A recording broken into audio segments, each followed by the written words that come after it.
আজ তো জন্মাষ্টমী আর তাই কাল থেকেই তো শুরু হয়ে গেছে তার সমস্ত কিছু তোড়জোড়। আর এরই মাঝখানে আমি কালকে দুপুরবেলা চলে গেছিলাম দিদুন বাড়িতে, কারণ সেখানে আমার জন্য ছোট্ট একটা গোপাল ওয়েট করছিল, আমাদের মেহুল বেবি। আর আজকে ওর একটা ফটোশ্যুট হবে আর সেটা আমিই করে দিতাম। আর তাই ও এখানে একদম ছোট্ট একটা কিউট গোপাল সেজে ওয়েট করছিল আমার জন্য। আর ওকে দেখে তো আমাদের ছোটোবেলার কথা মনে পড়ে গেল। মানে ছোটোবেলায় সবাই তো একবার না একবার গোপাল সেজে ফটোশ্যুট করিয়েইছে। আর মেহুলের এটা ফার্স্ট জন্মাষ্টমী, তাই ও তো গোপাল সাজবেই। আর আমাদের গোপালকে এখানে ভীষণই কিউট লাগছে, যদিও বা ও কিছুই বুঝছে না যে ওর সাথে কি হচ্ছে না হচ্ছে, বাট বড় হয়ে তো ডেফিনেটলি ও এই ভিডিওটা দেখবে। অ্যান্ড তারপর সেম আউটফিটে আমাদের ঋদ্ধিও রেডি হলো, আমাদের আর একটা গোপাল।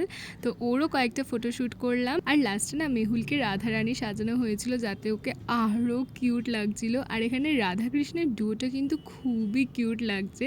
আর তার মধ্যে তো কৃষ্ণের বাঁশির ওপরে চোখ পড়েছিল রাধারানীর, আর কৃষ্ণ তো কিছুতেই দেবে না।